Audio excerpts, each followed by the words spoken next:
All right. Do you want to start over? No, microphone's not on, so it doesn't matter. Okay. All right. You want to start over? Yeah, as the We producer, haven't started yet. Start We haven't over. started I yet. just always start over. This is Jim Greenfield, the Jim Greenfield Show. My mission to boldly go where no talk host has gone before. And I'm here with my loyal producer, at least I think he's loyal, and sidekick. What's your name? Stuart Rice. That's correct. Quote of the day. The greatest of all follies is believing that which is palpably untrue. It is the chief occupation of mankind. H.L. Mencken. So, let's start. He's making me crazy. Yeah.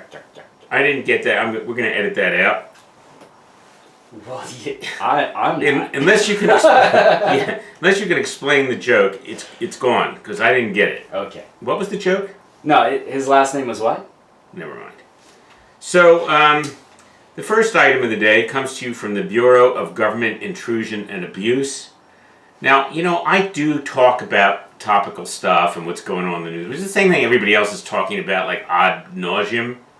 So I get tired of it a little bit, so I like to go a little deeper, but sometimes use the topical news of the day as kind of a launching pad for going deep into profound philosophical issues. I think that's a really good idea. Yeah, this is Ralph Spoilsport. Nowhere, see, when we rehearsed that, it went off without a hitch. This is Ralph Spoilsport Motors, world's newest used and used new car dealer. Just look at the extras on this fabulous new car. Sneeze-through fender dents, matching doors, sponge-coated edible steering column, genuine laminator, wild rack, gun rack, with a look of real wood. Designed with your mind in mind. Factory air-conditioned air from a factory air-conditioned factory. So hop in your wife and head out on the freeway in any direction to get to Ralph Spoilsport Motors. Fireside Theater. I didn't have the copy in front of me. It was all off the top of my head. It was impressive. That is impressive. Okay, so from the Bureau of Government Intrusion and Abuse, President Trump has been talking about repealing Dodd-Frank so that the banks can lend again. The famous Dodd-Frank bill that nobody in the world knows what it is or what it means. I do recall Herman Cain being asked about Dodd-Frank when he was running for president. Was that 2008? 2012? Yeah, it was 2008. And no, it couldn't have been. It was 2012 because Dodd-Frank was passed in 2010. That's right. Okay, good and one. that was good one, Stuart. That was the rent's too damn high, right? That was where like they said, well, what? They said, well, what's wrong with Dodd-Frank? He says, well, there are two things wrong with it: Dodd and Frank. And that was his answer, and everybody thought that was a great answer. It's a terrible answer. Right. So, but it was funny. It is funny. So, Dodd-Frank, I'm not going to go into the details of what's in Dodd-Frank. I don't know what the hell's in it. I mean, I have an idea. Basically, it's an excessive new layer of government regulation of the banks, creating new bureaucratic agencies whose job is to make life miserable for everybody else, just like all government agencies. But they created this Consumer Financial Protection Bureau, CFPB, was created by Dodd-Frank, and the CFPB, Consumer Financial Protection Bureau, that's to protect you. All of you idiots out there who are too stupid to know how to avoid making stupid deals, that's to protect you guys.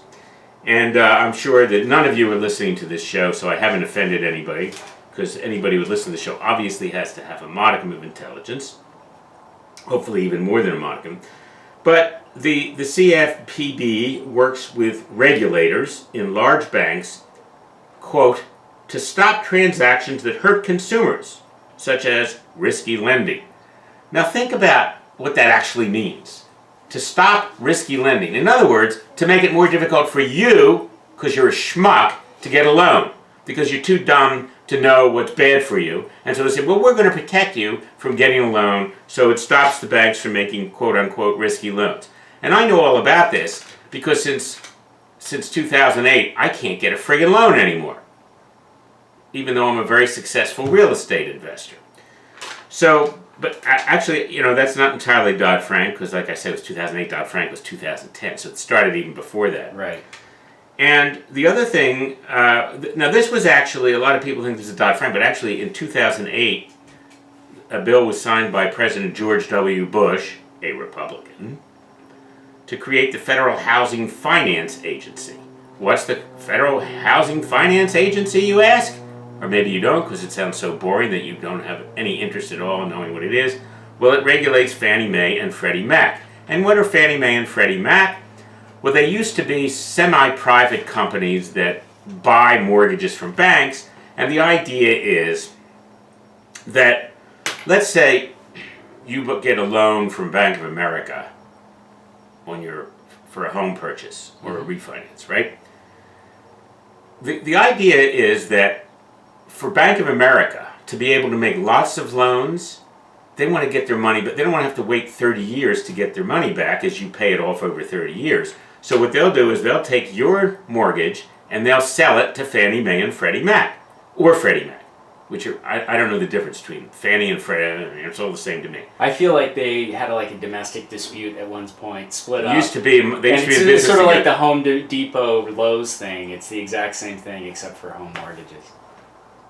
I didn't know that Home Depot and Lowe's used to be one yeah. company. Okay. So, well, that makes perfect sense. But, so Bank of America makes the loan to you. Let's say they loan you $200,000 to buy your home, and then, the loan is payable, is repayable over 30 years. So Bank of America would have to wait years to get their $200,000 back. Instead, they sell it to, let's say, Fannie Mae. Fannie Mae gives them the $200,000. They make a profit on the fee, and they get the $200,000. They make another loan, and that's supposed to stimulate more lending and more mortgages, more home building, more homes. Everybody's happy. So then Fannie Mae and Freddie Mac, they take these loans, they bundle them up with a bunch of other loans and sell them as securities, which is what the 2008 collapse was all about. I won't get into that. Nobody cares. It's boring. Although they did somehow manage to make that movie. What was that? The movie about that? The Big Short. Oh, right. Yeah. Yes. And somehow they managed to make it interesting and entertaining, partly because when they had a woman explaining what it was all about, in order to make it sexy, they had a naked woman sitting in a bathtub explaining what happened. I mean, that makes everything a lot more interesting. Somehow it worked. Yeah.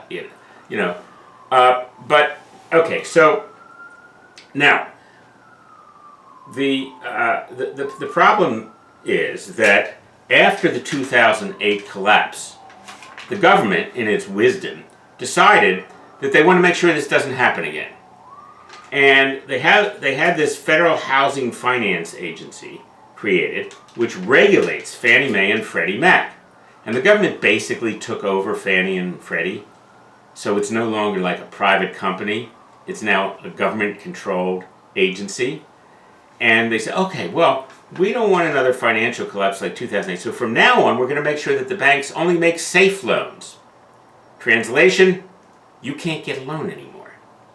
Now, I know this from personal experience, because like I say, I invest in real estate for a living. What, do you think I make money doing this? Not yet, right? Not yet. Okay. Not yet. So what happened is, before 2008, I had no trouble getting loans.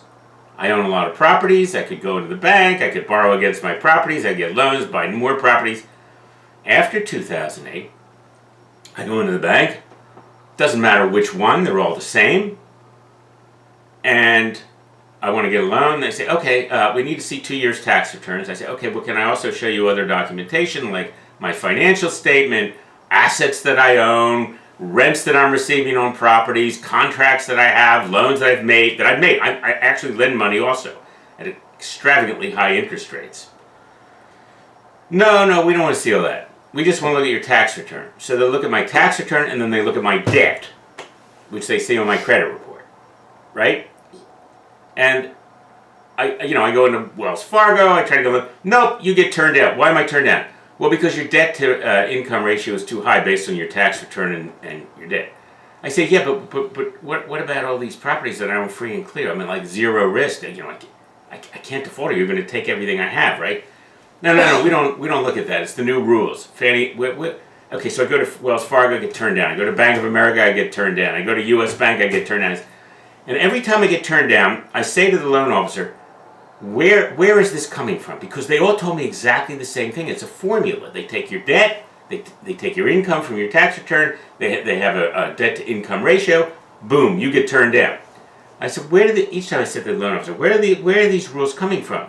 Fannie Mae and Freddie Mac, those are their rules. Okay, so that's the government.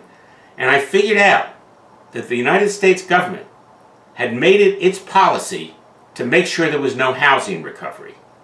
Huh. Now, we did ultimately have a housing recovery, Right. okay? And not to toot my own horn or to brag, but about 2012, around 2012, maybe 2013, I started telling everybody I know, there's going to be a housing recovery.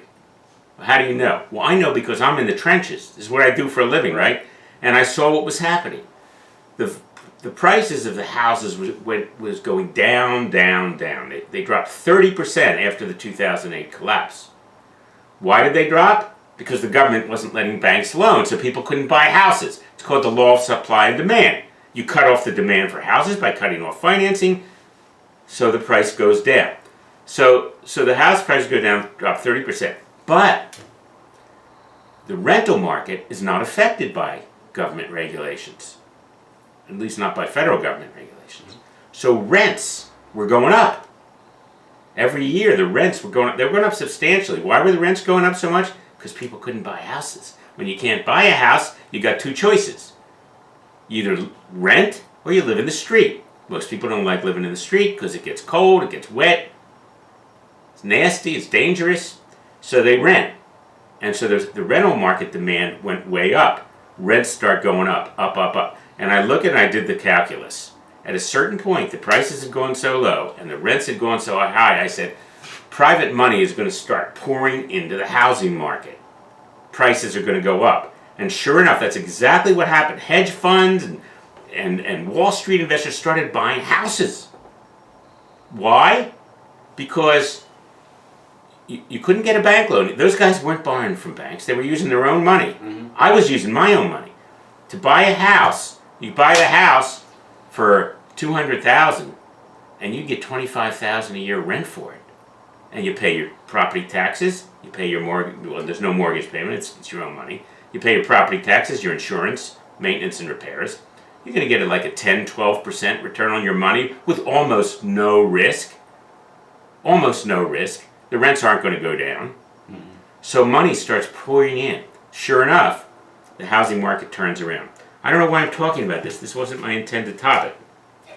But I ask myself, during all this time, I'm saying to myself, why is the government trying to destroy the housing market? Why are they trying to make it extremely difficult for people to buy homes, even people who are financially strong and stable? You know, these people, when they turn me down for a loan, I said to them, you guys wouldn't lend money to Warren Buffett. I mean, I'm financially solid. There's no reason I should ever, I should ever not be able to get a loan.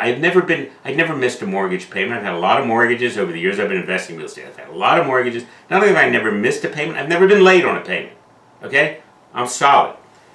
So I'm thinking, well, why are they doing this? Why are they not allowing, why is the federal government not allowing banks to make loans except based on this stupid, simplistic formula that has nothing to do with your actual risk of default? And I finally came up with an answer. Only recently did I figure it out.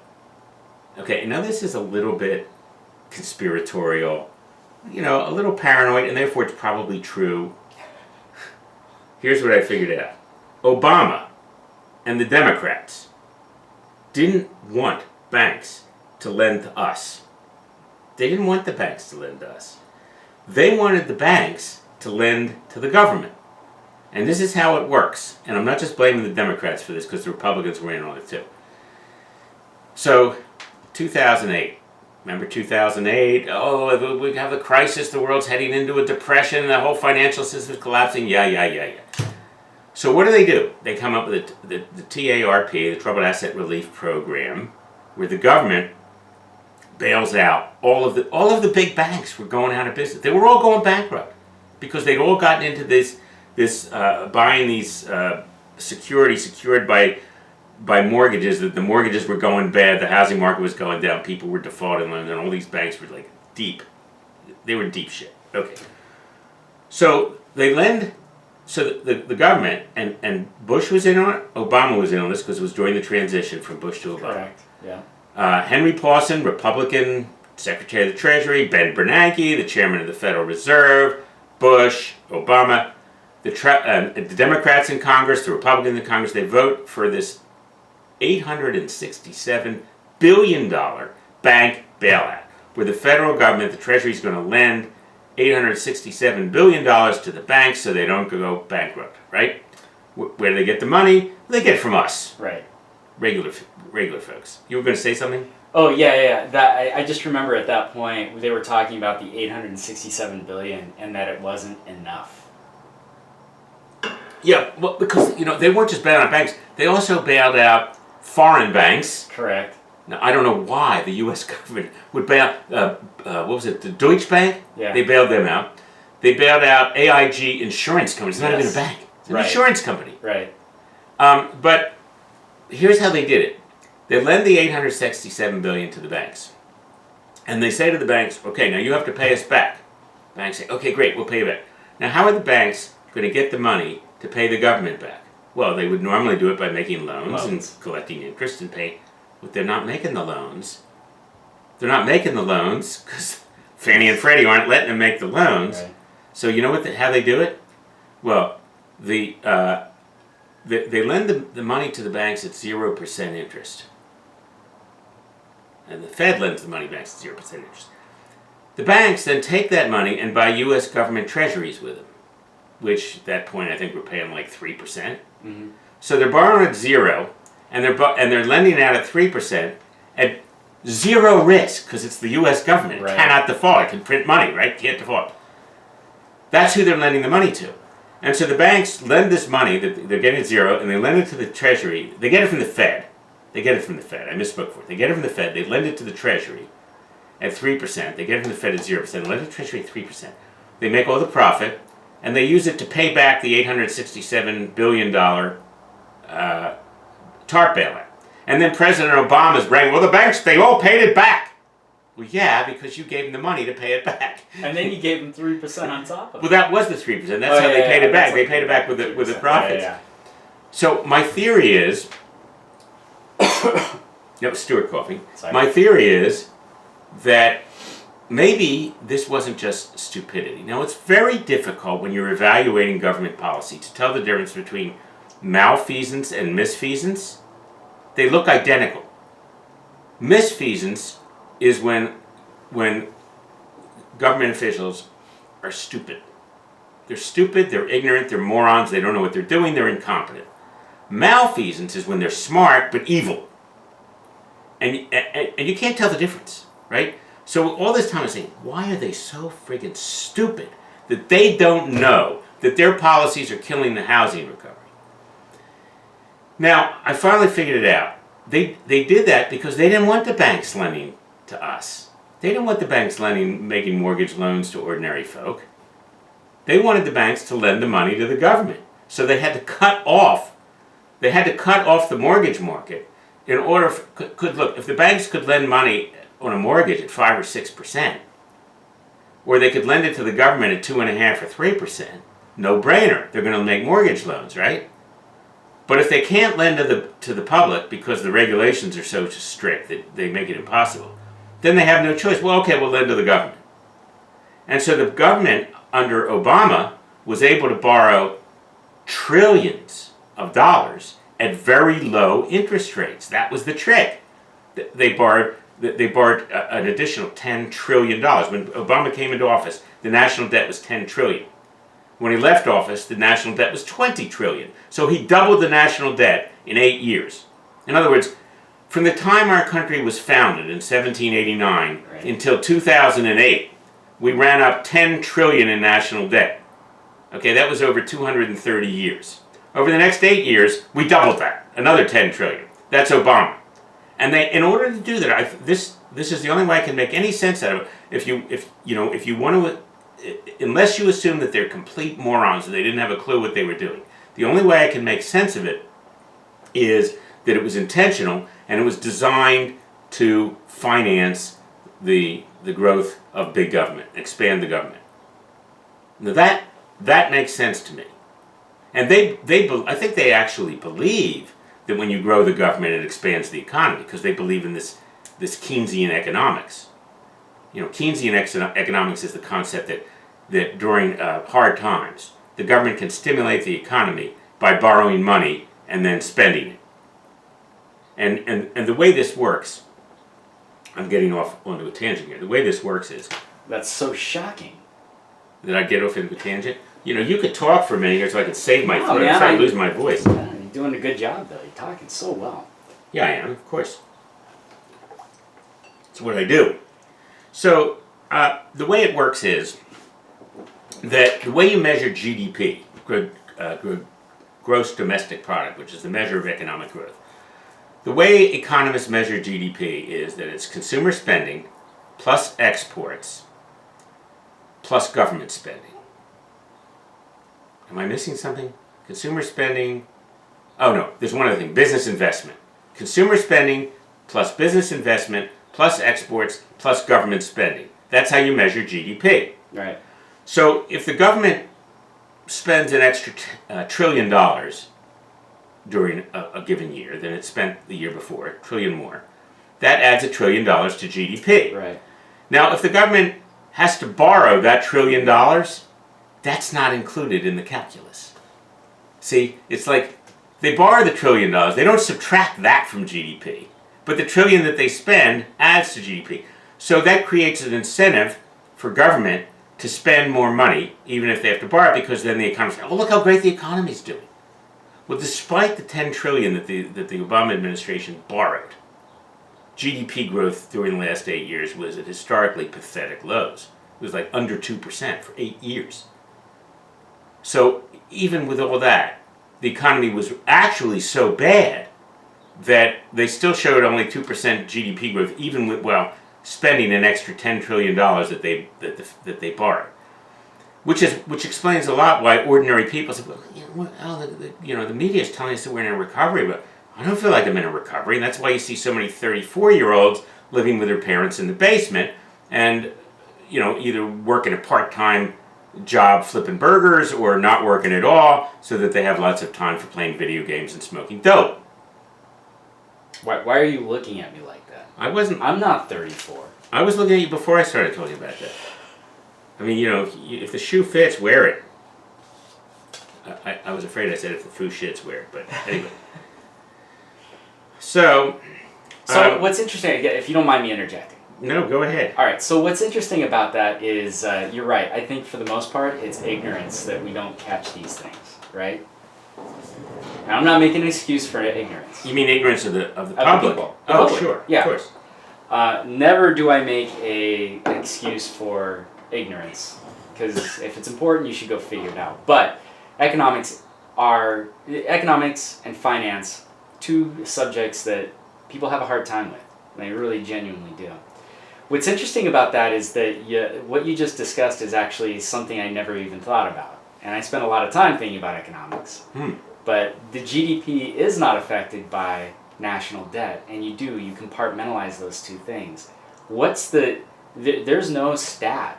There's no number people can attach that take all of that into. It's not like a P&L statement where you can look at the bottom line and see just a red number or a black number. Well, it's just like if you went to a bank and borrowed $1 million, right? And then you told everybody you were a millionaire. Yeah. Because you got the $1 million. Sure. And you buy the big house, and you take the vacation, you buy the boat. Yeah, I'm a millionaire. Well, yeah, but you owe the bank $1 million. Yes. So you're looking at the asset, but you're not looking at the liability. So it's like this is how the federal government does its accounting. Right. Well, it's very confusing. And it's on purpose. On purpose. I like understand. an insurance policy. You ever tried reading an insurance policy? Oh no. If they're almost incomprehensible, and I mentioned this to my father one time, who was a Philadelphia lawyer. I said, God, I was reading this insurance policy. It was so hard to understand. He said, well, they write it that way on purpose. They don't want you to understand it. So, anyway,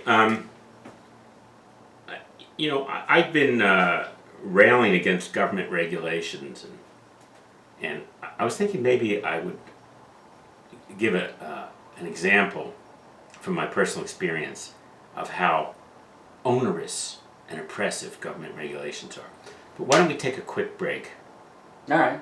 Yeah, and do that in the next segment of the Jim Greenfield Show, starring Jim Greenfield, the Hulk Hogan of talk radio. I should modify that. The Hulk Hogan of talk podcast. Yeah. Do they have an expression like that? Do you Talk have a podcast? tearaway shirt? Because I think that would be a good effect. A what? A shirt that you could tear away, just rip right through it with your voice. Could you rip through a shirt with your voice? This joke's not working. I don't get this joke either. Pass right You've through told it. 2 jokes today, and I didn't get either of them. I know. Oh, I know, because I said the Hulk Hogan of talk radio. Yes, it's You know, related I to should, what I we're should talking update about. that to Hulk Hogan retired years ago. Like, who's the big guy now? The You don't last. follow professional wrestling? Believe it or not, I don't. I can find out for you though. I have a Okay. friend who's a podcaster for Okay. wrestling. Who's the last? I don't know. You could just. The last person I know is The Rock. Yeah, The Rock. Was he like the top? Oh, he was the top guy. Yeah. He was the top guy. Yeah. So we call him the Rock, Dwayne Johnson. Dwayne The Rock Johnson. Dwayne the Dwayne the Rock Johnson of talk radio. Would That's that it. work? I don't know. The Hulk Hogan knows this. Everybody knows who Hulk Hogan is. That's just a great. He's the champ. It's a great name. Yeah. And in my book, The Tax Man Cometh, there's a character who is like described as looking like he'd be a match for Hulk Hogan. Okay, so we'll be back in just a moment. You won't even notice because we're not doing a commercial break because we don't have anything to say. We don't have any commercials. No commercials here on the Jim Greenfield Show. Let's stop that.